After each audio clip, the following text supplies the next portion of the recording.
Hey everyone, what's up? What's going on? My name's Joe, and this is How Many Fingers Am I Holding Up? A now bi-monthly drunk movie review podcast. And I don't think we have any big announcements this week besides, the big announcement, which I'm sure many of you have heard by now. And if you have no idea what I'm talking about, well, you might want to sit down and go and check out our drunk review of Jordan Peele's Us. I think it's like episode 174, and more specifically, I'm talking about the intro of that episode. Basically, Mike and I sat down together and announced that we would be bringing the How Many Fingers Am I Holding Up podcast to an end. And then during our Endgame review, the last episode, I think Mike officially announced that our end date would be August 1st.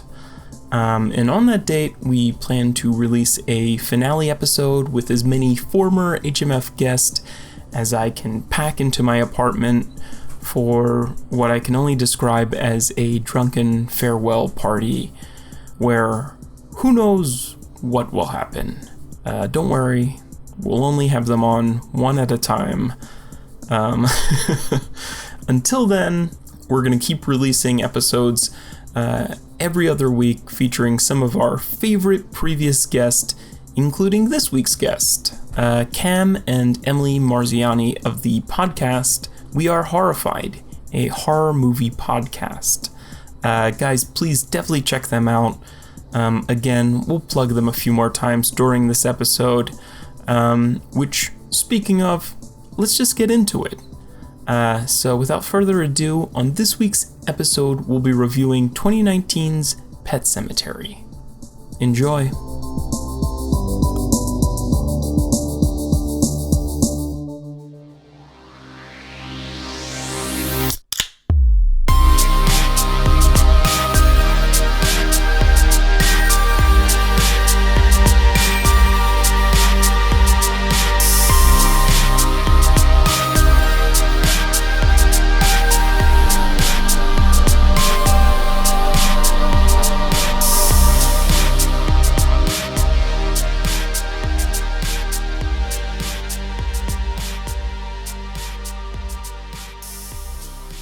Hey everyone, and welcome to How Many Fingers Am I Holding Up, featuring two guys getting blotto and reviewing movies in a weekly podcast form. And thank you to one of our guests this week, Emily Marziani, for that synonym suggestion minutes before we turned on these microphones to start recording. We just realized we don't have any synonyms left, so if you want to send us We're a in few the of end game now. But yeah, apparently blotto means extremely drunk. So we can't just get drunk. We have to get extremely drunk. Mm-hmm. We got to drive in about an hour. Well, it's two guys. Yeah. I don't have to get blotto. Oh, that's right. Yeah. They do. So you guys. It doesn't even need to be us. It could just be Cam and Yeah. Switch it up. God, why does it even have to be guys? That's what he said. But yeah, today, joining us on the podcast, you just heard them, it's Cam and Emily Marziani of... Hello? Yeah, of the We Are Horrified podcast. Yes. Yeah, where you guys, you guys want to give me the elevator pitch for your podcast?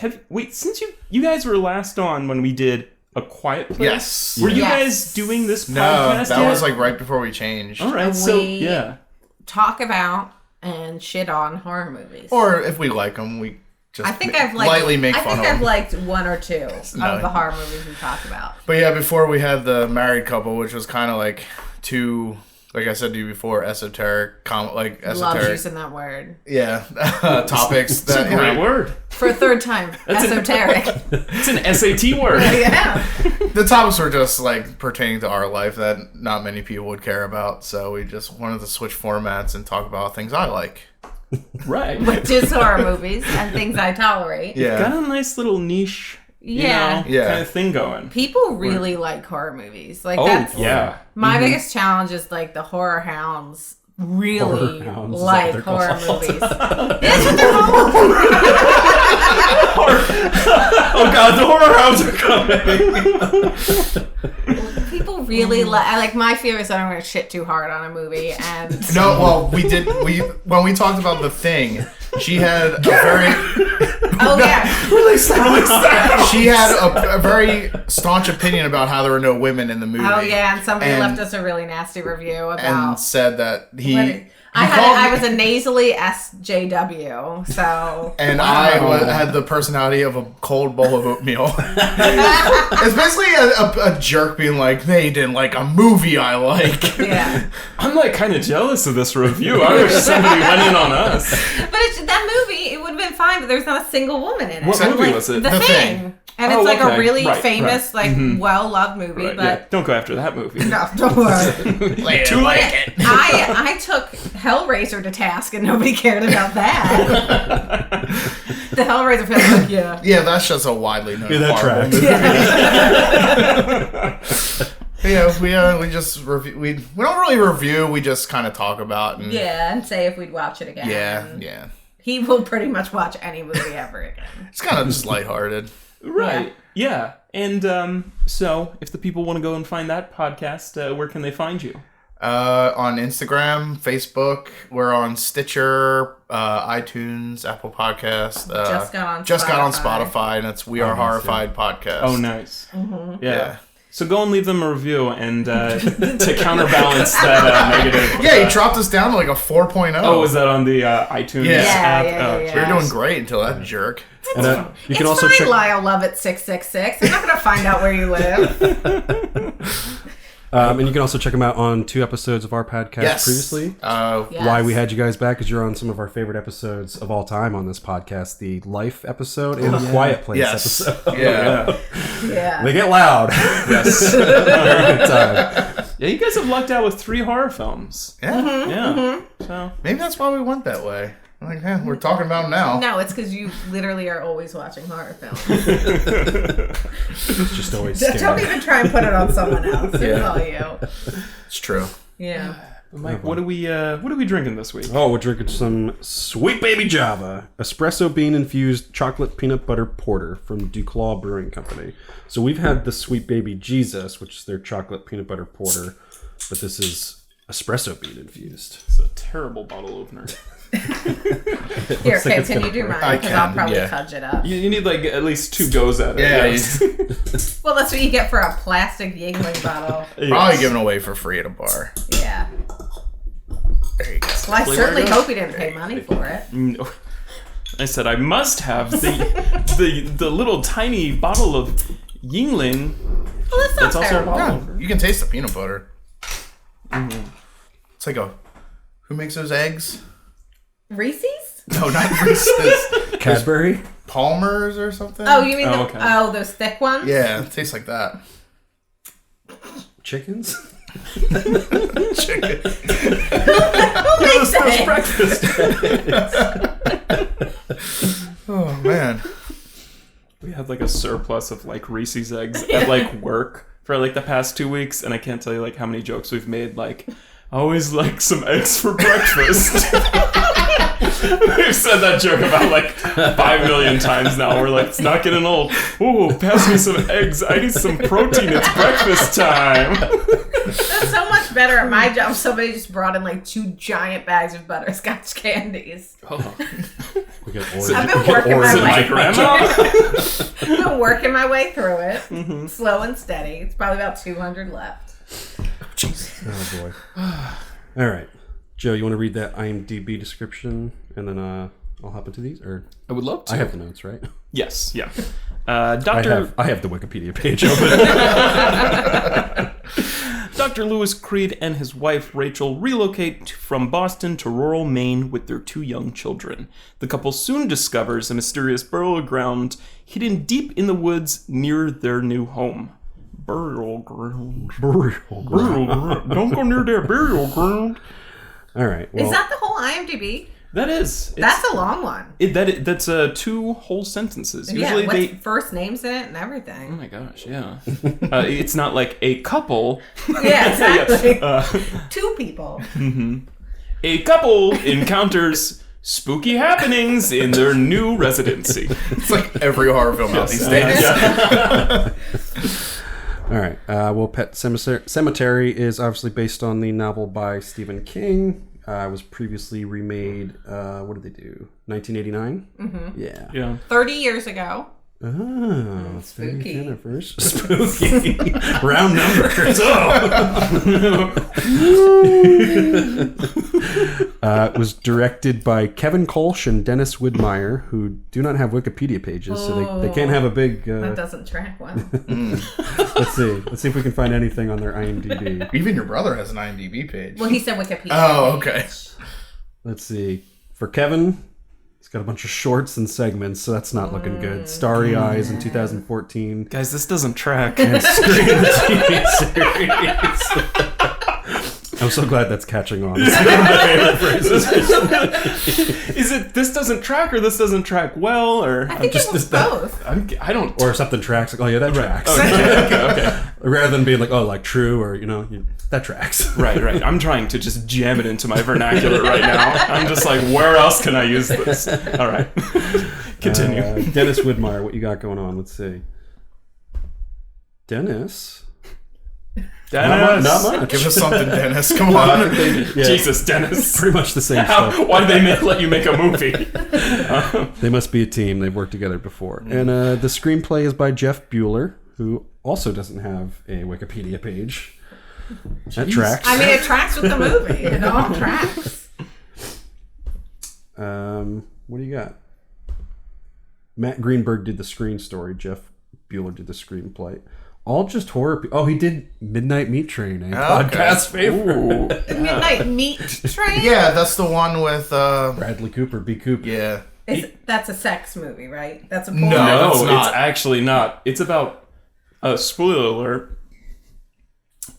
What's it called? Our last episode when we did Avengers Endgame, Kevin was on that, but Kevin came on one of our live episodes and told us about Midnight Meat Train, and he just really honed in on the fact that Bradley Cooper eats ass in that movie. Oh, well, I might have to watch it. Local hero Bradley Cooper. But then I looked further into it, and it's about reptile people. Oh. The twist at the end is that reptile people in the subway have been murdering people, and it's just kind of like, and it's like. But does he eat ass? He eats ass though. Okay. It tracks. Oh, I get it. The meat is the people. Oh, Right. not the ass. Oh, whatever. Local hero Bradley Cooper. The title derives from the scene when Bradley Cooper pulls down her pants and he's like, "Where's the Midnight Meat Train?" And she's like, "I don't know if I want to do this anymore." I don't care if you're Bradley Cooper. Don't you have a reptile to catch? Anyway. So that'll be a stay tuned for our show. Yeah, I go home and watch it. Yeah, you guys are doing something where I can submit a movie that you guys have to... Okay, everyone go to their Instagram page and submit Midnight Meat Train. I'm making a movement now. I'll add it to the list. Yeah. But have any of you guys read the original Stephen King book?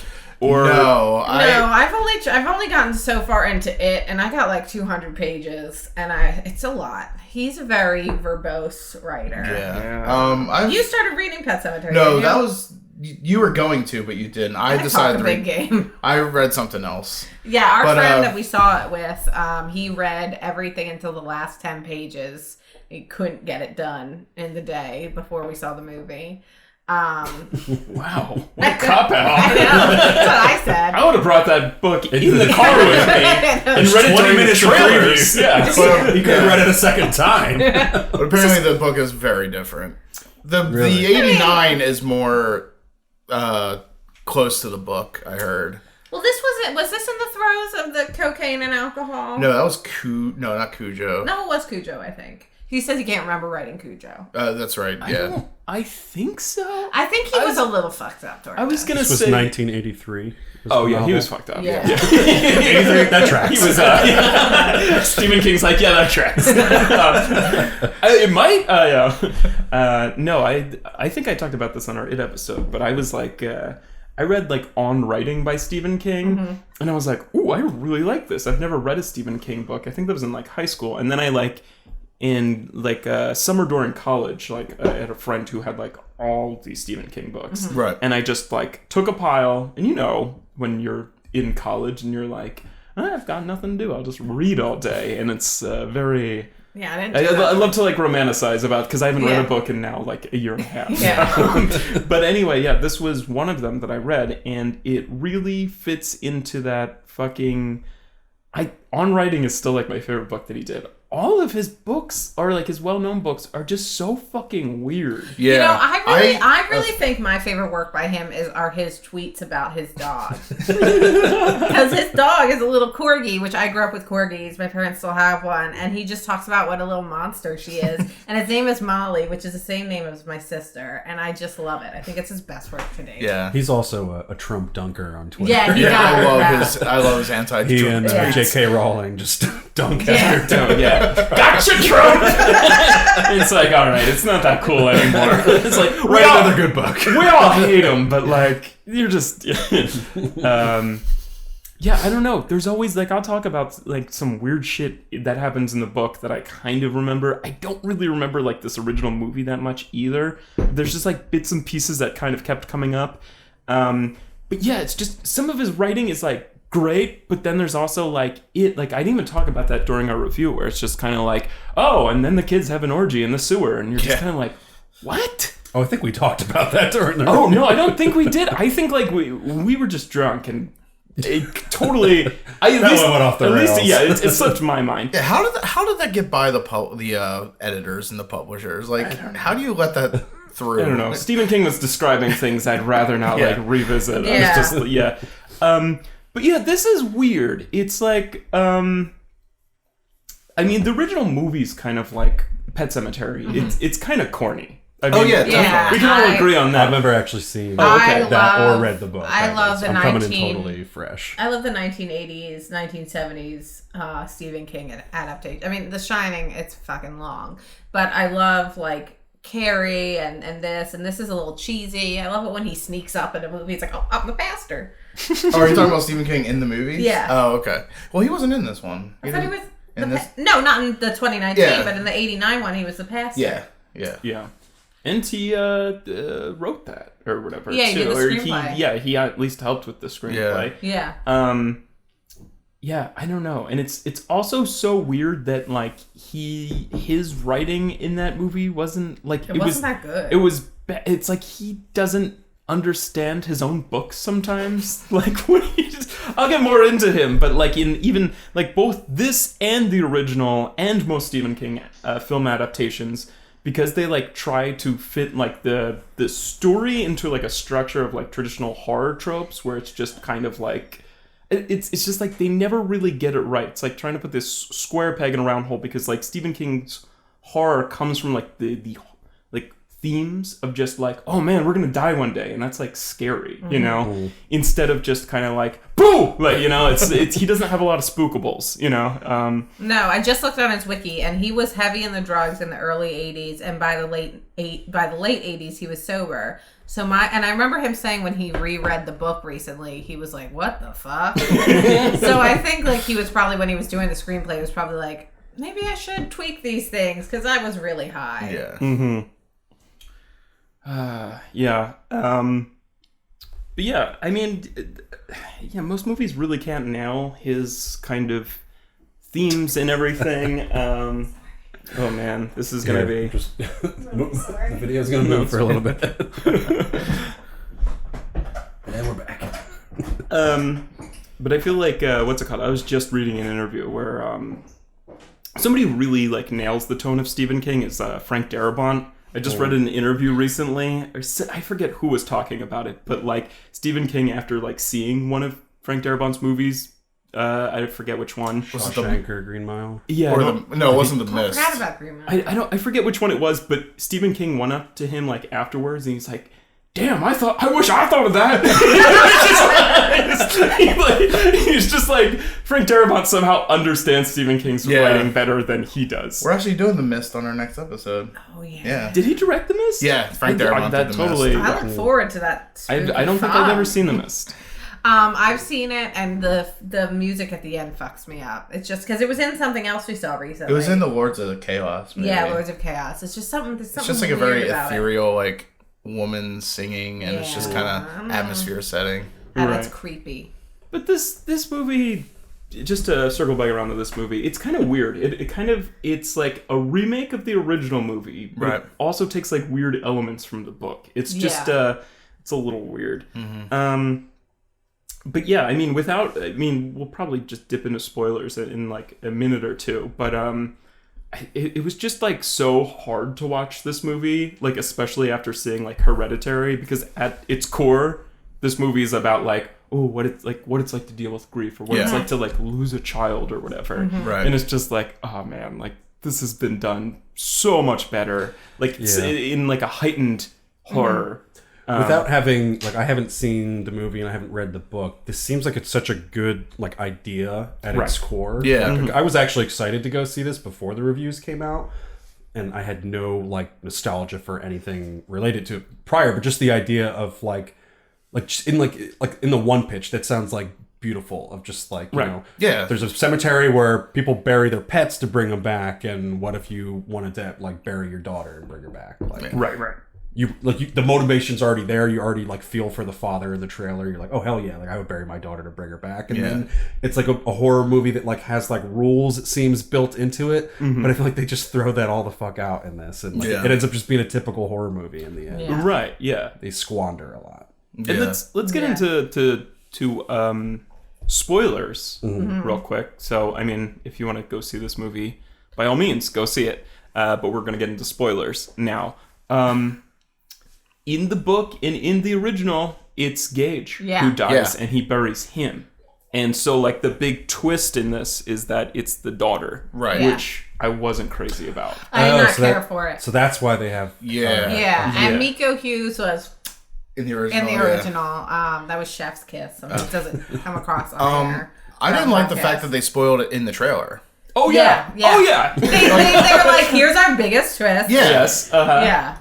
I think the biggest twist is at the end, but that's one of the major twists. I did really like Jette, whatever the fuck that the young girl playing. What even is her character's name? Ellie. She's so good. Yeah, she's doing all the heavy lifting in this movie. She is doing all the heavy lifting. Yeah. Yes, I think they push it a bit far. Yeah, but she's acting against some like wood boards in the parents, like and even John Lithgow. So she was really. I kind of liked him in this. Yeah, I like him too. I did, and I didn't. Like, I think she's doing. I mean, she did a great job. I just want to give her kudos when she listens to this.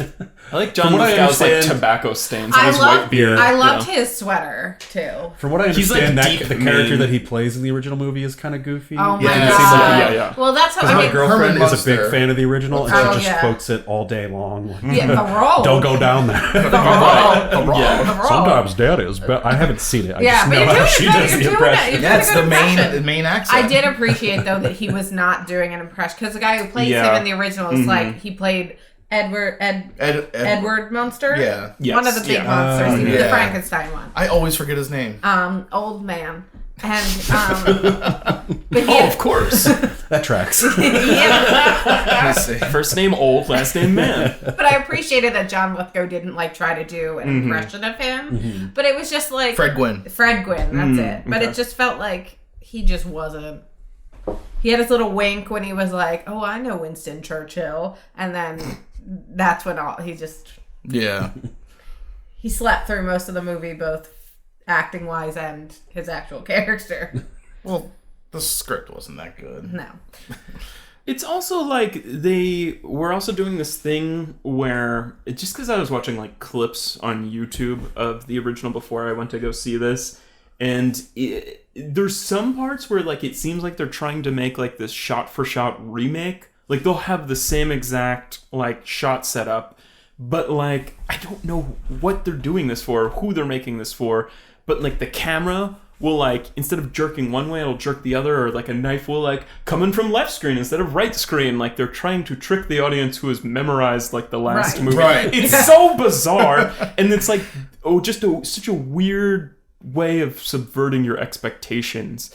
And then when they switch which child dies in this movie, it feels like that too. Like it's kind of like, okay, like I don't like, it feels a little weird, a little cheap, just especially because like you're like, okay, like a preteen killing her parents, you're like, I can kind of place this, like this has happened. But like a toddler running around with like a scalpel, like you know, like especially when he like slices like Achilles.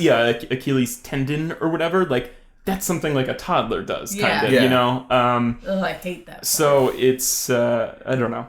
Well, I think one of the reasons they changed it to a preteen is because of Chucky coming out. Right. That's also like a little baby running around. Yeah, but I mean, I think that's just so silly. I mean, I'm glad they had the good actress that they did, but I mean, I like Gage fucking shit up. I just wish I didn't see the twist coming. Like you go in knowing that the twist comes, yeah, so the it whole takes away time the I was whole. like, the whole time I was waiting. Yeah. And when the scene came around, you're like, okay, maybe both are gonna get it. that would have been great. But you already know that one of the girl's actually gonna get hit. So I was hoping the baby got killed, almost to change it up a bit. Right. And I don't know. Yeah, it would have kind of also been. They would have had to do something. Just because, like, in the original, they had to, like, there was, like, some especially gory scenes. Yeah. And they just had to use, like, a puppet Right. of a toddler. Yeah. Which was, like, very interesting. Well, I That is think very I think it was Definitely more brings like, a corny element. Yeah. like the biting of Judd's neck. Right. Spoiler alert. Yeah. Yeah. I just thought it was like stupid how they managed to hit like every cliche, stereotypical horror movie beat. Yeah. Again, like they squander so much. Like I was so excited to see this because I'm like, I'm not a big horror fan in general. I don't go to see a lot of horror movies, and every time I do, I feel like I'm seeing the same thing over and over again. That's why when it like does stand out, it works, and I feel like this is a great concept. And then you have like family moves to a new home. It's the start of like every fucking horror movie, which I goddamn hate because like they always make it like that's like the happy part of a movie. Yeah. Yeah. Moving fucking sucks. There's nothing happy about like moving. You're never like, a new start, a fresh beginning. Oh, I You're just hate like, moving. God damn, I can't find the fucking wine opener as we were just talking about before. I can't Yeah. find anything. Like, Yeah. I'm There's fucking also sweaty. the- And these people are like, oh, like everything's already moved into our house already convenient. by the Yes. neighbors. Like, Right. Yeah. A beautiful home, though. The tall ceilings. I Yeah. mean, a great home. Right. But it's also like, we were just in Boston and we just moved to Maine. Like, just like rural ass Maine. yeah. Yeah. And oh, cool, we have a cemetery on our land. Yeah. So like, they start with that. That's like every horror movie. Mm-hmm. They have the stereotypical like researching in the town newspaper. Yeah. For, Yeah. like events, like, which doesn't even really like add anything to the movie. There's not really Oh my much God. that he discovers. My favorite scene is just Jason Clarke kind of like Googling and scrolling through a black and white picture of just kids wearing animal masks Yeah. like on Halloween, and he goes, "What the fuck?" I was like, really? Of all things in this movie? Yeah. Like, that's what like Kids celebrated Halloween that long ago?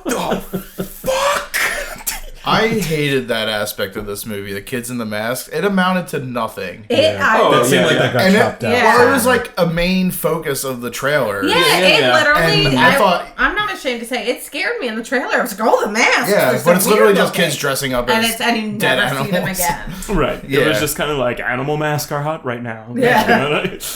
And Yeah. the animal mask was when Ellie came back, there was one there. Right. But that meant nothing. Yeah, Yeah. they didn't build it up. Didn't really- They just said, yeah, kids come here to bury their Right. dead animals. It's like a funeral procession and nothing else. Yeah. Like, Ellie didn't get involved with those kids. No. She didn't get invited to hang Yeah. out. No, yeah. She really wanted to be a part of that too. I know. Yeah. like I was hoping the kids would probably be like some supernatural force, Yeah. and it just turned out to be kids burying animals. Yeah, I And wanted they a end kid up- cult. Yeah. Yeah, They could have saved the day. Like, You want to like, children of the if they're corn the thing. keepers of this culture and this Yeah. history of the pet cemetery. then Nothing added. Yeah. Like nothing came about it. They have creepy kid drawings, which I'm so sick of in movies. Like, this is God. so Oh, yeah. overdone. They hit all it's the not beats, scary man. anymore. Yeah.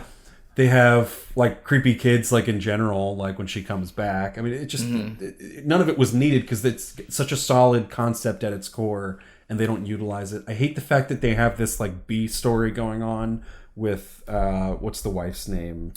Rachel. With from her, like her past. Yeah. Where like she's already like being haunted Zelda. before shit has gone on. Yeah. And then like the doctor goes and he has the experience with the kid, I hated Victor. that too. Horrible casting. That kid is not creepy at all. No. And my other issue with that too is in the original movie, which you didn't see, he's like the town and country doctor. Like he's got just a practice. So somebody comes running in, my kid got hit by a car. In this, I'm like, he's at a university. Where the fuck is he? Yeah, like I didn't looked like like a I didn't college. have enough time to like establish where he was, and then I was like, a university like doctor's office is not going to have like this like ER room where he can like. It was all very unbelievable and not in the good unbelievable for because it's supposed to be this rural town, but there's this huge college there. Like the dead college students' makeup is really like not convincing either. I was ready to get grossed out, but you can see like where the skin ends and like the makeup begins. Yeah. And I feel like you were supposed to see like the brain or something too. Yeah. That wasn't really like visible. I think I think I saw it this way. When it looked like the brain pulsated like once, Right. and that was it. Like you're just supposed to know that was the brain. It's the kid's voice that bothers me because we keep hearing his voice throughout the movie, and he doesn't have like I think you need someone with like either a deeper voice or a higher voice. He's just kind of like in between. He just sounds like a typical college kid, and that's not creepy. Well, I almost hate that he has some sort of accent. He's like supposed to be. Also, he's supposed to be like this like vessel that like leads him away from using the pet cemetery, but like in this movie, for some reason, he's leading him to it. It's a little confusing. That got a little muddled for me. That I was like, Yeah, what is going on sure here? What that was, and yeah. I hate the fact that he's talking to him to begin with because like at one point he says like the barrier is not meant to be broken. It's like, well, you're already dead, and like clearly the barrier is already broken. That's where like people have been using it. For, we always since talk about photos. rules in horror movies, and like this movie seems like it should have such a clear rule: you're alive or you're dead. Pet cemetery is the one way to bring you back. Why are these people like haunting them if they haven't gone through being buried in Pet Cemetery? Right. There should be no hauntings until the kid dies and they bury the kid, and then shit starts to go crazy. And then also, like, he's like a white guy in the book, and I kind of like, if you're going to recast anybody, like, don't recast that. Like, then it turns into like the weird, like, magical like Negro stereotype that we've left so far behind in our like history. I probably wouldn't have thought of this until like I saw I recently watched like a documentary called Horror Noir, A History of Black Horror. Yeah, it's on Shudder. It's so good, and it shows like the history of like how do we use African Americans and people of color in horror movies, and like this is just such like a big no is like to do something like this and be like, oh, like why isn't the wife black? You know, no, it's like his spiritual vessel that's like he's otherworldly. It's just kind of like, oh boy, this is 2019, fellas. Like, I feel like this movie could have taken a page out of Hereditary's book, where Hereditary was not really a horror movie for the first like hour or so. It was a really gripping family drama. Right. You kind of have some of the same plot points in this movie. Right. And like there's parts of it where I'm kind of interested in the family dynamic, and I don't think the acting is like horrible in the beginning. I think it gets really bad when the supernatural stuff starts happening. And I was kind of interested, and I was counting on them following this like golden platter of plot points they've been handed, and they just didn't follow any of them. And it just started getting weird too early, and then there was like nothing to really raise the stakes when she comes back from the dead. It's kind of like, well, they were already haunted. Also, to touch on something you said, like if they're going to subvert your expectations with something, like, oh, it's the daughter instead of the son, kind of like, why not subvert like the mom being the main character? Like she at least has stuff that she needs to get over. Yeah. Like she has the baggage of letting a family member die, and has like like she already has this overwhelming guilt. She has something that she could have like, that as that could be a flashback, that could be a memory. It doesn't have to be a haunting that she's going through. Yeah. And that would be further motivation for like, I'm not going to let this be the It'd end. be an extreme like especially because when they have the conversation about like you don't think there's anything after death, like would make more sense for her to be like, someone she can come back. Yeah. Not the doctor who's like, nope, when you're dead, you're dead. Right. And then also what's it called? What was I going to say? There's in the book, I think like Judd's wife is still alive. Yeah. And then she has a heart attack. Yeah. And then Jason Clarke's character like saves her somehow.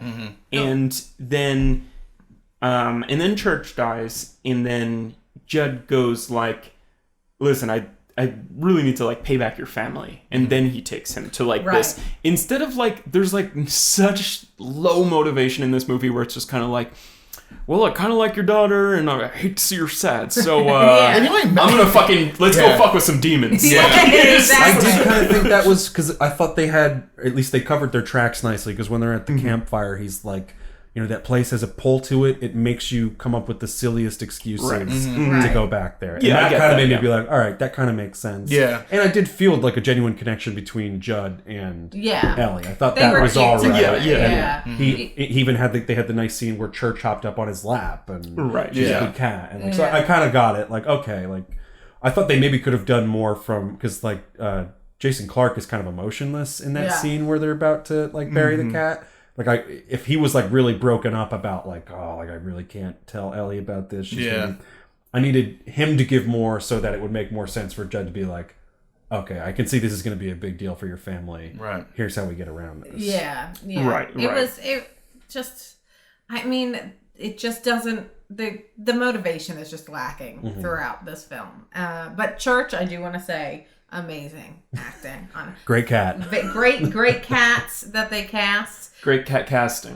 Great cat casting. Apparently, it only took 10 minutes to apply the makeup, and the cats were very happy during it. I read about it. They would even use the litter box while in their makeup. So very happy cats. And apparently, happy animals make for the best filming. So you want a happy animal. The church looks good too. Yeah, like, I like that they cast him. He was a British short hair, and this makes me That sound was like the main such a character. dork. Though, No, he's a British short hair in the original. Let me finish. And then he was a Maine Coon in the new one. Yeah. And I like that they went with a Maine Coon because it's a spookier looking cat. Yeah. You know, definitely. they look like they have secrets. They have all that hair. You don't know what's under Big there. cat. Makeup's really good too. And they hired like a bunch, right? Like I heard there was like one for like each different like action. There were 5 cats, but it ended up being what IMDb tells me is it was mostly 2, one that did the dead and one that did the alive. Yeah. Good cats and all one around. quit because he was too scared. And like I said, a happy cat. So this material is really spooky. He said I don't want to be near a truck. said I prefer the original. Right, yeah. Well, it's like the cat in Alien. They scared him for that one iconic shot. Yeah. And, you know, with a German Shepherd, you never know what those directors are going to do. Right. You have the horror knowledge. The horror cat knowledge. Yeah, that's true. Whoa. Check out We Are Horrified on... A horror cat podcast. Man. Is there more in the book about the Wendigo? That seemed you like read a the loose- book, seemed Joe. like a loose You thread. probably know more.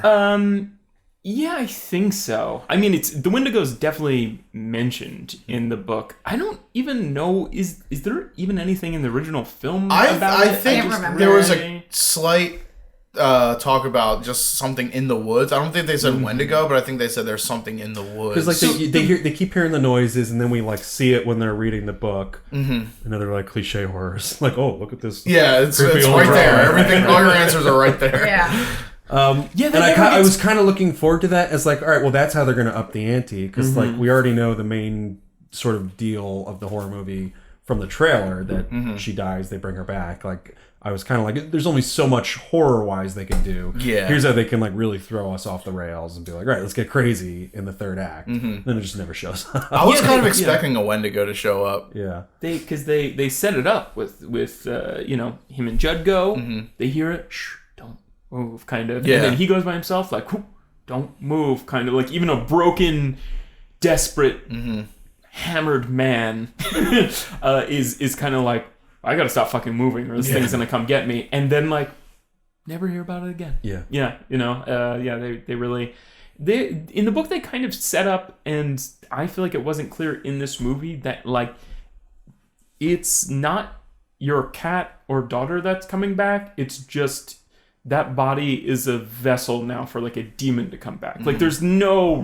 remnant, like it's just kind of like, and that's so lost in this movie, and it's just kind of like, I don't know, like, oh, maybe they're alive again, but now they're evil. Like that's kind of what I got from this movie. I kind of didn't even like that idea either, because like there was a moment where like they brought Ellie back, and I thought her acting was at her best was when she was playing this like newly dead, confused girl. Like she literally says like, "Where am I?" And like she's like starting to piece things together, and I thought that was really interesting. And then it was less interesting when she was like, "Oh, I'm actually not Ellie, and I'm just here to like murder everyone." Just here to fuck shit up. Yeah, like because then like it, literally like her voice changed. She does a different voice for that sort of version of the character, and it's not as convincing, not as creepy. She doesn't really have a creepy face. Like I didn't want her to necessarily be the scary part of the movie. I wanted the situation to be scary. Right, you know, right. It's fucking freaky that you brought your daughter back from the dead. You didn't really think this through. What are the consequences of that? It doesn't need to go into like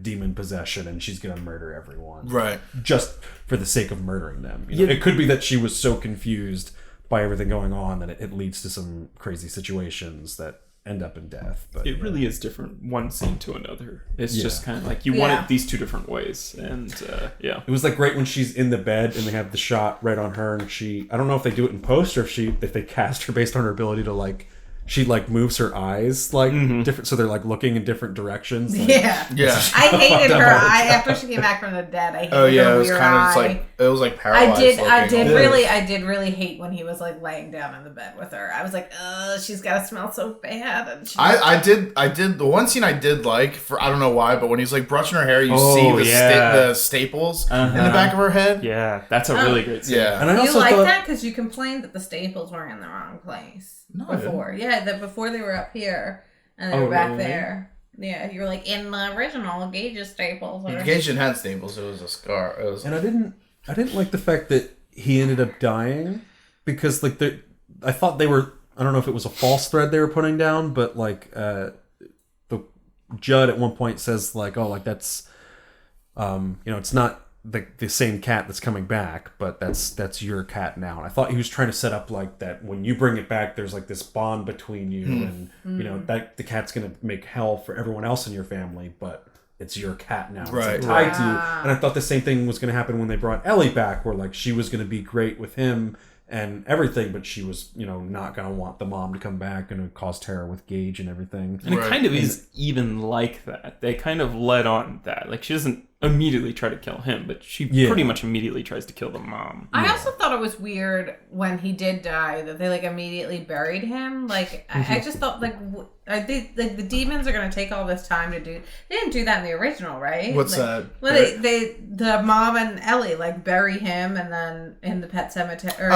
At the very end. Yeah. It just seemed like it didn't seem like it made. It seemed like it took longer for the girl to come back than it did the mom and the mom popped right back up. Definitely. Yeah. The mom is like instant gratification in Pet Sematary.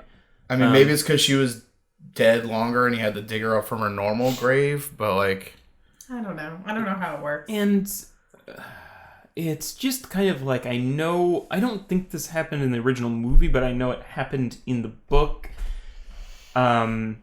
And then in this movie, it literally makes no sense. It's just a detail that is in media res, like at the beginning, kind of like with I love that drone shot. The drone shot's really great. It kind of gives the lay of the land, and like it's like a map at the beginning of a book or something. It's kind of like, here's this, and here's this. This is Middle Earth. Right. This is Maine. But like, Judd's house is on fire, and I was like, ooh. Yeah. Ooh. But then there's nothing about that, and then until the last scene they show up, the doctor just happens to be carrying like a gas can, gas can, and it's just kind of like, what? Like when that first shot happened, I was like, oh, this is kind of nice. I like seeing that things are going to go crazy. Yeah. But it leaves you to believe that there's going to be this really crazy sequence events going on. Like I imagine them like, you know, running to Judd's house and they got to run back here but it really just is kind of like, well, this thing leads to this and this sort of leads to this, and there's no like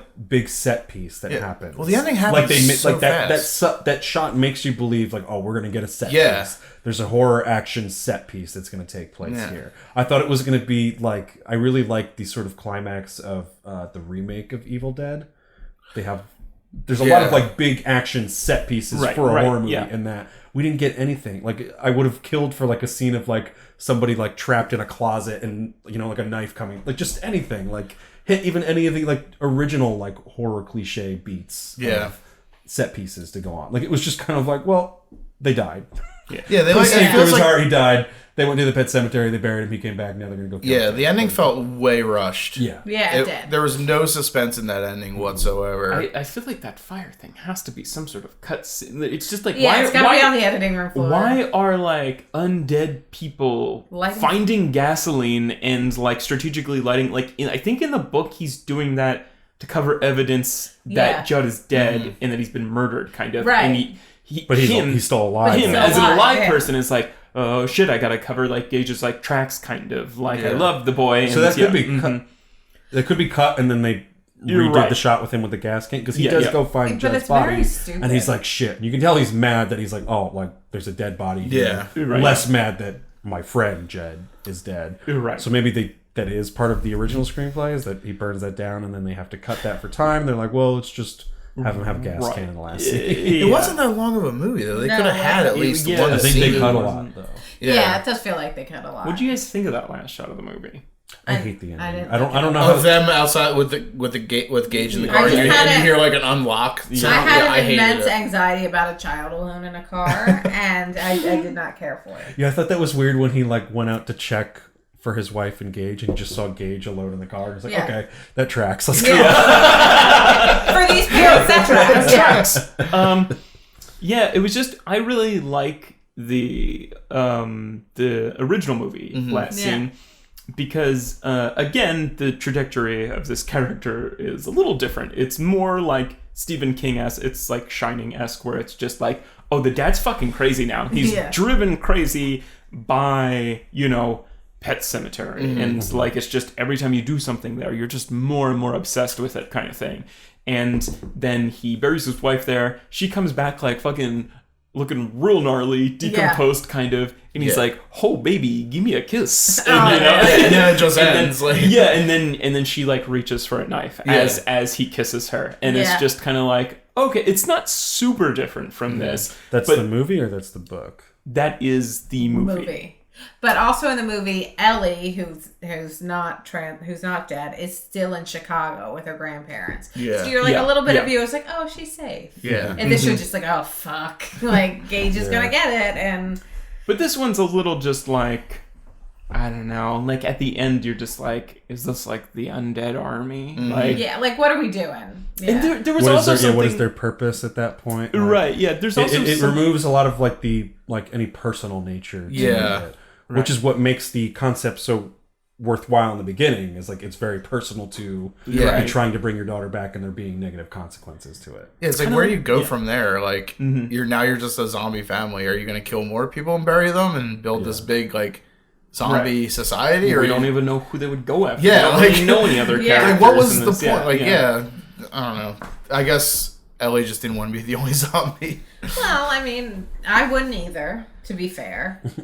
I think also, if you're going to take like liberties and kind of try to shove this into like the traditional horror tropes like I was talking about before, it's just like, I hate that like the mom's like, better run up the stairs, or, you know, like Judd was like kind of like that too. It's just kind of like, run out the fucking back door, dog. And like it's like a movie that, like, I guess it's not like a horror movie, but like 10 Cloverfield Lane, like I love like when somebody who's in danger is ahead of like the audience's thinking, and you're kind of, and, oh my god, and they're still getting fucked, kind of thing. But in this movie, it's just kind of like, you're asking for it. It's just like making stupid mistake after stupid mistake. I also I'm torn about, because I hate it when they do it in horror movies, when they just do those like false scares, until stuff going up. But it kind of makes sense in this movie, but I still also hate it. because the Mack truck thing, like it's sort of foreshadowing for what's going to eventually happen. But I think they maybe just do it one too many times. Like there's like 2 or 3 jump scares that are scarier than anything else going on, and it's just a Mack truck driving by that like apparently they drive super quiet, and then the moment they're on screen, like you would hear that truck like a mile away. I also love how like that's kind of also the villain of like the movie, and like that's just such like a Stephen King like white old man dad thing to like. You know, my next book's going to be about how truck drivers drive too fast down the goddamn road and they're going to kill a kid in this neighborhood. Like, okay, Steven. I mean, he got hit by a car, so maybe he's got some reservations. Was that after this? Yeah, it was after. Okay. It was after. Maybe somebody didn't like that part of his book and they hit him because of it. Like, I'll drive as fast as I want. Fuck you. Stephen King's like laying in the road. He's like, oh, fuck, bury me in Pet Sematary. I got more books to do. Was Pet Sematary before he started writing about the cars? You know, his like, what's the movie about? Like the Maximum Overdrive? Yeah. The trucks, I believe it's called. No. So Maximum he's had a Overdrive's penchant older. for evil vehicles for a while. Is that what the book is called? Is Maximum Overdrive? No, the book. I think the short story movie is called Duel, right? Or what's the movie with the Mack trucks? I don't know. Big I think it's called cars. Trucks. Hot Wheels. I'm gonna look it up. But yeah, This is like one of the most 5-year-old Stephen King. Big truck coming in. it's in his night He's shift. like one of the most prolific writers of the horror genre and trucks. Big trucks coming. Yes, it's called Trucks. Sorry. Damn it, Steven. He is like a very, I mean, like just to like even go back to what I was saying at the beginning of the episode where he writes about like human horror. He's very like the blue collar horror writer. He is, yeah. Who like writes about like, the horrors of like the human experience and everything. And I don't know. Again, that doesn't fit into traditional horror tropes. I don't know. Yeah. But yeah. This is just, it's such a weird movie. I wasn't even really looking forward to this movie, and then this movie somehow fell below my expectations. Yeah. Very low expectations, somehow slid under them. We were looking forward to it, but then when we found out it was going to be Ellie instead of Gage who dies, it was like, oh, now my expectations I was kind of okay with that. little... I didn't like it was spoiled for me with the trailer. But I was expecting it. Like, I really wanted John Lithgow to be more... I did. Because Fred Gwynn is such a presence as Judd, and he's just Is he like a creepy neighbor in that? No, movie? he's kind of like a jolly, goofy. Like jovial he's neighbor. goofy and he's like super tall. He's got the Maine accent, and it's a very memorable performance. And this is like he's kind of like a granddad figure almost. Yeah, and they were going for this, but he's like an alcoholic. Fred Gwynn smoked a lot more cigarettes, I think. Oh, yeah. I think so, Fred Gwynn was more of a smoker than an alcoholic. Yeah. I don't know. I was just disappointed. He was just like a happy grandfather to have like a family next door. Because in the movie, his wife's dead. Only in the book that his wife's alive. Right. But he's just kind of trying to fill that void. What was that in this movie with... it happened so fast in the whole like Judd getting murdered scene. They were like trying to hint at him... Oh, like the gun in the drawer? To do with her, his wife. Yeah, like his wife died. Yeah, in hell. Like your wife's in hell, and you're gonna burn in hell too for what you did. And you're just kind of like, okay. I guess I'll never figure out what that is about. Yeah, and then they show that gun in the drawer, but I think that's just because he was suicidal. I just think in Maine you should have a gun. Yeah, I think everyone in Maine has a gun. He just has like a gun on the wall. I'm not a proponent for guns, but I feel like in Maine you probably need one. It's like the Wild West. I don't think he had anything to do with his wife dying. I think maybe he could have prevented it by not being an alcoholic. I don't know, but they don't get into it. That's the problem. There's no backstory for and I know we touched on Zelda a little bit, but like I fucking hated that the spinal meningitis. That's not what spinal meningitis. Oh my god, she looks like a fucking monster. Now spinal meningitis. They didn't say in this movie that it was spinal meningitis because that's sick. such an old timey thing. But like, what the fuck is this? And why is she a character? Like, if it was just like a flashback to her very ill sister, but like her getting stuck in the dumb waiter and like. Oh yeah, that's a new development. It should have been more sympathetic rather than trying to like glean more scares. Exactly. In the book, is it her being like, "Oh, you're gonna end up with a twisted back like I did"? Like, is she vindictive? I don't think so. And it's also like, the dumbwaiter is a new edition where it's where it's just kind of like, oh, this is directly your fault. The other one is kind of like I think in the original movie and the book, it's just kind of like, I don't know, I heard my sister like thriving upstairs, and she always is thriving, but she was just kind of like choking on the bed. Well, the problem I have with the whole Zelda thing is the parents leave this young girl with this sister critically ill who sibling. needs like so much care and attention, and the parents leave. Like, it's the parents' fault that she died. But like, I like the idea of this mom carrying so much guilt and having issues with the afterlife. But it's like, it doesn't need to be this other. It just thing needs to be a memory. Yeah. It would have been more sympathetic if it was she had this positive relationship with her sister, and because of the situation she was put in, she's still sort of fucked up. Yeah. You could still have the dumbwaiter scene. Yeah. And you can still, it would be even scarier if it was like, oh, here was this like beautiful sister that I had, like the one And I'm she was looking at in trying the to play a picture. prank, and Whatever happens, and then she falls down, and that's horrifying. Yeah. Now I'm terrified of death, and I have all this guilty feelings about it. And I wish that there was a way to bring her back, and I wish there was something after life. And But it should have then ended I'll go there. bury my daughter in the pet cemetery. And there was a spooky dumbwaiter scene in Haunting of Hill House. Yeah, I was thinking about that a lot, too. And I think that was a better dumbwaiter. And This one is kind of Halloween funny. H2O. It doesn't come off as that spooky. Yeah, this one is just like, oh. It's just kind of like when she opens the dumbwaiter. I was ready for the spook, and she's just kind of like, like First of all, it it doesn't make sense if was she like crawling to it? Yeah, what is the? I don't what is know. the Dumbwaiters logic are behind at least- all of this? Well, Yeah. the logic like was that chest the high. dumbwaiter doesn't always work, so she puts the food in the dumbwaiter. It's supposed to go up. It doesn't. The girl goes to the dumbwaiter expecting food to be there because she heard the noise. And kind of leans over and falls. she just falls you're right. down. Right. But I wish yeah. that scene, it was just like in the original movie, it was kind of just like a memory. It doesn't like Right, keep it doesn't haunting keep her. reoccurring. I mean, it bothers her and it makes her really fearful of death, and that's basically the whole overarching theme of the movie is just death. Yeah. I also think that spinal meningitis is a thing of like a bigger fear from like 30 years ago. Oh, yeah. Mm-hmm. Like, I just Googled it. It is rare on Google. Oh, yeah. It is less than 200,000 cases per year in the U.S.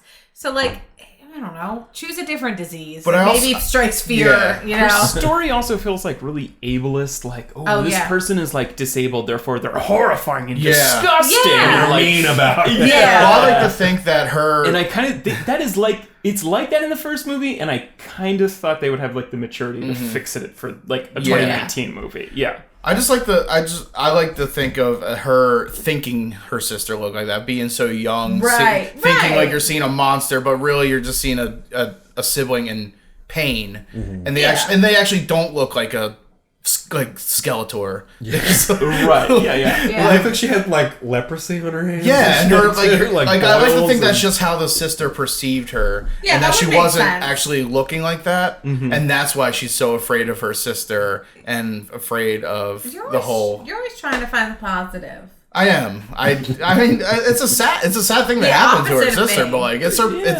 the moral of the story is don't leave your young daughter with a sibling who has such special needs. Yeah. Right. And needs care. Especially when the daughter's younger. Like, it'd be one thing if she was the older sibling. But Yeah. Anyway, poor parenting across the board in this movie. Yeah. Well, they don't even get into the parents in this one. I don't remember what extent they go into in the original movie, but in the book, it's really not fucking great. It's they hate him. This is this is the kids having the orgy in like aspect in the book, basically with her parents. So the representation of Rachel's parents in the book is pretty gross. Mm-hmm. Like, she's Jewish, and her parents are like these kind of like stereotypical like miserly Jewish like parents. Like Stephen King, like during like Zelda's funeral, like he refers to like yarmulkes as like skull caps. Oh, and Steven! Stephen King has such colorful language for everything. And then he's like, oh, and like the dad is so cheap, and like I Jesus forget Christ. What's it Is called? that from a character's perspective, or is it third person? No, it's No, like that's just Stephen. It's Stephen King narrating He this had, book. he had brackets and he was like, Stephen here. Yes, but it's like Stephen author's note.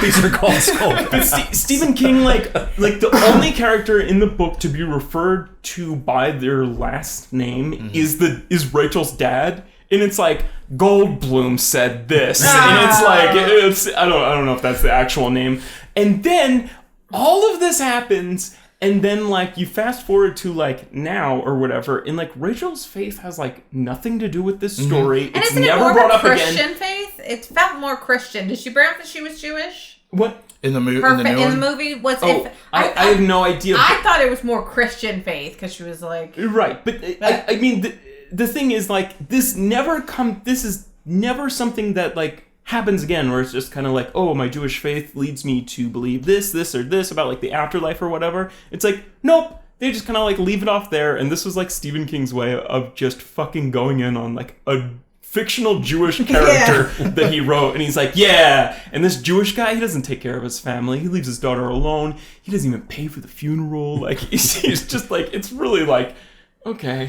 I mean, Stephen, no. In the movie, there is a great scene at the funeral for the Dave, original, where the father of Rachel really lays into Lewis and decks him. Yeah, they get into it at the funeral, and it's great. And I was a little disappointed. Apparently, I read in IMDb that the father of Rachel gives a dirty look to Lewis as like an homage to the original movie, but I didn't catch the dirty Oh, look. that's right. They are kind of in this movie. Yeah, Yeah, they come for the funeral. Yeah, that's Well, she goes back to their house. Yeah, because they live in Boston. Yeah. Yeah. the same house that the sister died in. Yeah, because there was and the they're like- dumbwaiter there. Yeah. Remember when you used to take care of your sister when Yeah. you were like a tiny child Yeah. and we were out at parties or Whatever whatever? happened to your sister? Yeah. Yeah, that was also like a plot line in the book. It's just like, and like Goldblum likes to go out and party and leave his sick daughter behind. Just kind of like, Jesus, Steven, chill out. Yeah. We get it. You've got some weird opinions that have been made for too long. Yeah. Sorry Exactly. that run over wasn't an I bet accident. it's a Jewish guy driving that truck Yeah, too. right? All right, we should probably start getting some ratings. Get these folks out of here on time. Yeah. Yeah. You should go first, because I don't know. I'm going to No, base I- mine off of yours. Okay. Do you want me to go first then? Yeah. If you're ready, yeah. I'm gonna give it a 1. Oh. Ooh. I Spicy. left this It movie is spicy. just That tracks. Yeah, it does That tracks though. like I always when I see a new movie, I give it. I let it sit. He gives for it a 10 few- fingers. Sorry. I let it sit. I and give it the a double good. Double perfect. the next day, I was thinking about it. I was like, man, this movie did not do anything for me. Like, the original movie, you could, like, feel the grief from this family when their child dies. Mm-hmm. In the new movie, it's just, like, scene after... Like, they just go from scene to scene. There's no acting whatsoever from that... What's Jason Clarke? Clark, yeah. Australia's Jason Clarke. Yeah, I only know him from Terminator Genesis, and that was a garbage movie, too, so... He's done some good He was work. in He's in Chappaquiddick, which I haven't seen yet. Oh, He okay. plays the killing Kennedy. Oh, okay. Oh, He's man. really good in Zero Dark 30. That's Oh, probably I did his- see he Zero probably Dark peaked 30, in but Zero Dark I don't. 30. It's been a Oh, while. that's the one I fell asleep during. No, you fell asleep during Argo. but- Okay. I was just cracking Best up. Picture winner. That was a bit of a snooze fest. Literally, when I was like, what else has Jason Clarke been in? I like typed in his name, and the first article that pops up is like an article from last month that Vulture published, and it's called like "In Praise of Jason Clarke, Hollywood's go-to cuckold." And literally in the last 5 out of 8 movies that he's done, like he's been cuckolded. Ah. And so like there has to be something about like the way he looks where it's like, yeah, that guy's wife would like fuck somebody else. Like Yeah. he just Yeah, as a woman, I feel like I could get one over on Jason. right. If you're married to him, you'd be like, I could step this out. isn't all I want. Right. Yeah, my husband, very possessive as he is. No. I think he got cuckolded in Mudbound, He did, which we yeah. also But reviewed, yeah. the next day after we saw this movie, I walked by a dumbwaiter. I work at a hospital, and there's an old dumbwaiter that doesn't get used. And I sent a picture of it to Cam, and he texted back, I feel confident enough to tell you that I did not like this movie. Like, it took him almost 24 hours to be like, I can say this now. I enjoy the original to a point where like I own it on Blu-ray, but I'm not gonna like constantly praise it because it's a well, we got it for $7.50 on Blu-ray. It's not like we were seeking it out for $24.99. Yeah. But yeah, I enjoy the original. I don't think this movie did any sort of like praise of the original. Almost like it just kind of took what was cool about the original and destroyed it. Right. Oh, Because words. the whole changing of Gage to Ellie was fine if I didn't know it was coming. And that was like my biggest gripe with this movie is I'm going into this with no, what is it? Like I not know, like I'm going into it knowing what happens. Yeah. And There's nothing to surprise. yeah, no surprise. Right. There's no Yeah. surprises. Nothing fresh The about only it. surprise for me was the ending of how the family is now all zombies, and I hated that. Yeah. I wanted the dad to just die. And Oh, yeah. keep it like the original. Like you don't see him die in the original, but like I wanted to like see that. You know, there's no redemption for what he did. There's no redemption for any of the characters. They just die and now they're zombies. Right, yeah. Like, Well, I would give it 2 fingers for this reason is that I want to commend Jete, whatever the fuck. Yeah, I think she did a great job. Mm-hmm. I want to commend the cats. I think they did a great job. I want to commend the clothing designer for John Lithgow's jacket or sweater. what about the movie itself? I'm doing These are bits of- big pieces of These the are movie. bits Yeah, of- these were all in the movie. I'm sorry, but overall, like it was disappointed. I was more scared in the trailer because the first time I saw the trailer because it was all so surprising, and then you go and see the movie and it's like I already saw all this. Yeah. And it was just disappointing. I mean, it's not often that you're like, oh, the 80s version of this was so much better. Right. But I wasn't into it, and I probably won't see it again. But 2 fingers. But I did like the cats. Great cats. So five for the cats. Oh, they would get 10 fingers, just the cats, but I can't. Yeah, I'll go next. Yeah, I don't know if I actually ever verbalized this, but I like never bought that Jason Clarke's character was so racked with grief that Right. he'd want to bring his daughter back. Like, that was just like, again, like I think I would get behind more so the mom. Yeah, it was more like, oh, I brought back the cat, so I might as well bring back my daughter. Yeah, he kind of just at one point just goes, "Fuck it." Yeah. Right, yeah. Yeah, and then again, the pacing of this movie is weird. The character motivation is all over the place. Again, in the book, I think the story takes like the better part of a year. This feels like just kind of like, we had the craziest week. Yeah, you don't know how much time has passed. Yeah. Right.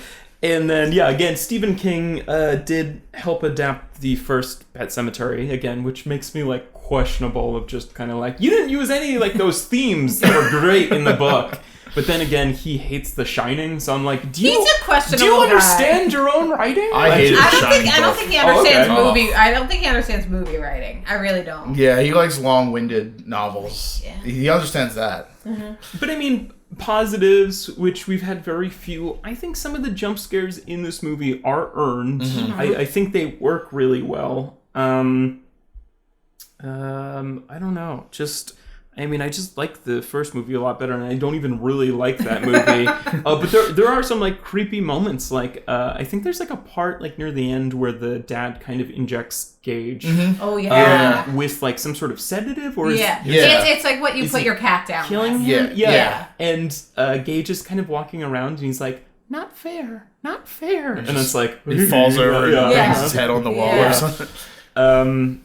Miko Hughes, again, great actor. Kindergarten Too Cop. bad he's like in this his movie. 30s right now. We couldn't have him in this movie. Could have been the dad. And then I guess I'm still a little torn. Don't totally have can't report back on how I feel like on that last shot. Like, part of me is like, this looks like the beginning of kind of like a bottled like zombie movie, kind of like, what's gonna happen next? Maybe they're gonna take over the whole world, kind of thing. And then like the other part of me is kind of like, okay, maybe this is like a metaphor for grief and like kind of how it affects the family, and then it's going to affect the youngest son, like last kind of. I don't know. That's a stretch. Yeah, man. I think I'm just making excuses You for this are. You're movie trying to be too. too The positive. opening shot didn't feel earned. Oh, all right. Really? Oh, get me out. then like you have this really cool, like you said, the really cool opening shot, but like you don't see how it comes to it. Like, right, yeah. Like you see You're the blood, taking them to task. you see the blood coming out of the house, like a trail of blood, but you don't see that happening. Oh, that's true. You don't. There's like a trail of they blood. do There's see blood like in the car. So Yeah. they kill the kid in the car. Right. Yeah. What is... It's just kind of like, again, with the dead college student, where he's saying, like, the portal is open or something. I was just like, what is the supernatural, like, metaphysical nature of, like, what's going on over the course of this movie? Like, there's so many different... throwing horror shit in there. So many things are It's just... a movie written by a guy who does horror movies and directed by two people who make horror movies. It just feels muddled, and then, like, it ends with, like, a cover of the Ramones' Pet Cemetery. And it wasn't a good cover. Which I was like, this is just perfect, because this movie's just like a shitty cover. Yeah, you know? It's just like... They couldn't even get the original Ramones. Well, I think that was the point. I got mad at that. So I'm gonna jump on the one finger train with Cam. Toot toot. Because that shit tracks. Just one toot. Oh, toot. As someone who doesn't have any nostalgia without having seen the original movie or the original book, I was excited by the trailer, and I just felt like I was let down by everything. And I'm going to hold it a little bit more to the fire because I still stand by the fact that it makes me want to read the book, just how great of a premise I think this is. Right. Side note, I didn't realize that Pet Sematary was a Stephen King book, or like even like a really good... I thought it was like a cheesy, like 80s movie. Like B movie, horror Yeah. movie. Because I used to always see it in like the library and just never rented it. They spell it wrong. Yeah, like it just seemed like it was like akin to like Leprechaun or something like that. A good movie. Like, I've never seen Leprechaun either.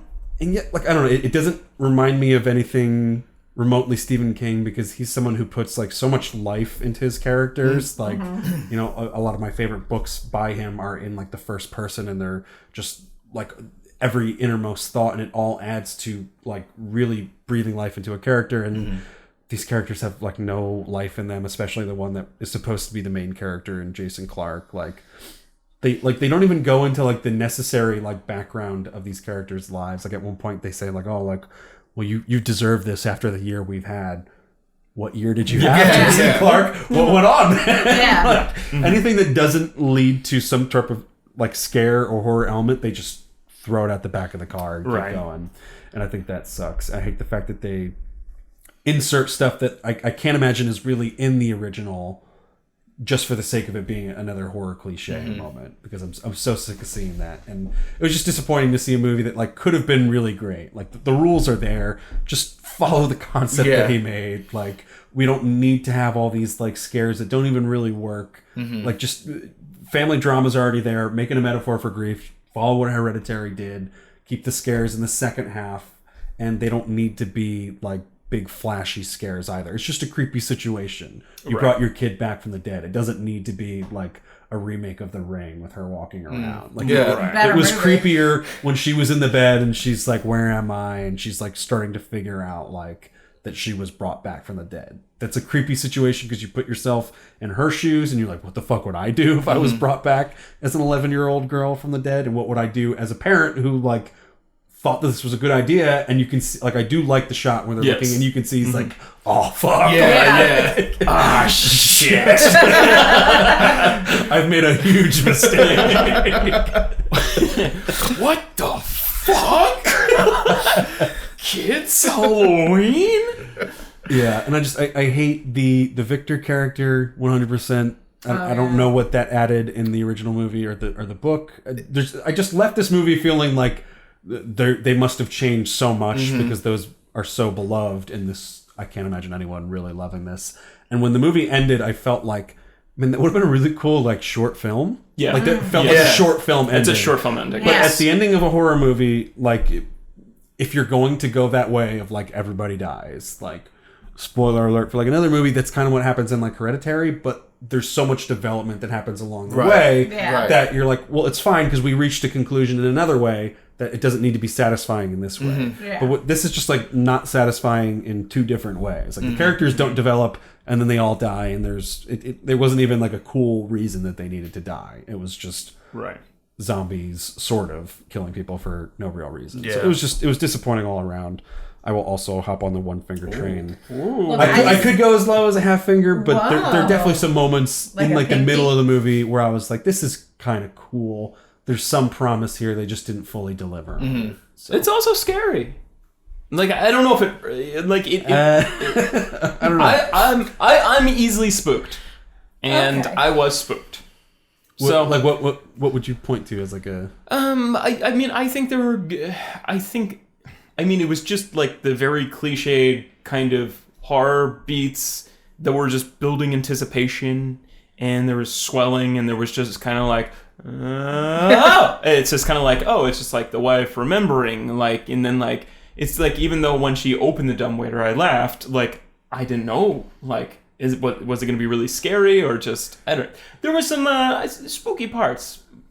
Yeah, I mean, it was mostly just, it's the typical, like, loud noises. Yes. Like, I don't know if this movie would be that scary if I watched it at volume 5 on a DVD player. I was talking to one of my friends who saw this in, like, Dolby, and, like, apparently, like, Dolby now has the technology where, like, it's kind of like, I don't know exactly how Dolby works, like, still, I've been to, like, a few now, but they have something where, like, the audio can kind of, like, kick the back of your chair, kind of. Oh, and so no now thanks. horror movies are doing that, and he's just like, oh, Jesus! I can imagine that's scary.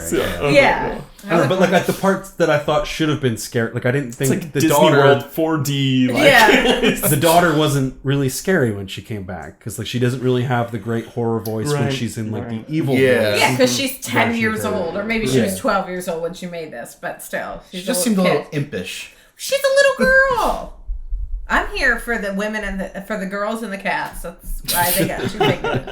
All right. Anyway, all those fingers are going to come out to 1.25. We'll round it down to a 1, so the ones prevail. Let's just. Oh, good, a truck. Yeah. Donk. There it is. Coming for you, Steven. All right, let's get some plugs in here and get these fine folks out of here. Sure. You like to plug. Yeah, where can we find gross. We Are Horrified? You can find us on Stitcher, iTunes, Apple Podcasts, which is kind of the same thing. Yeah. Google Play, I believe. Spotify. And you can find What's us our on Instagram? Instagram at We Are Horrified Podcast. Same as Facebook. And you can tweet us at We Are Horrified. And email us at horrifiedpodcast. Yes. Nice. At gmail.com. We're a bi-monthly, Yeah, twice a month. podcast. That's the way to go. Yeah. Yeah. Couldn't really Every commit other to it. weekend, I like to, just Right, yeah. sit around. Yeah, we just watch you horror go. movies and talk about them. You Yeah. decompress after that. Yeah. Yeah. And Emily and her opinions. Yeah. I did like Leprechaun, though. Well, thank you so much for coming back. Yeah, thanks for We're so having glad us. we got to Thanks for have you having on us. here. Yeah, before we the love end of being this on. whole thing. Yeah. Go check out their past episodes, Life and A Quiet Place. Yes. Yeah. I believe. Quiet Yes. Place. Yep. Some of my Yeah. all-time favorites. Yeah. Are they making a second one of that? I think I Quiet heard Place, that. a quieter place. A very quiet It's place. just called Shut Up. Good one, Cam. Yeah, thanks for having us on. I'm Yeah. glad we got to do it before you guys. Close up shop. Before we So shut it shut. all down. Yeah. Yeah, no, I'll shoot you guys an invite for, we're going to have a one The extravaganza. last, and we'll just take turns bringing people up to my laboratory. Podcast. Hard Yeah. ass. I'll let the done the done waiter or whatever. Dumb waiter. Whatever the fuck waiter. What? My gosh, why have I already forgot what it's called? But yeah. All right. So signing out for How Many Fingers the Podcast, I believe. Yep. I'm Mike. I'm Joe. And we'll see you guys. See you next week. See ya.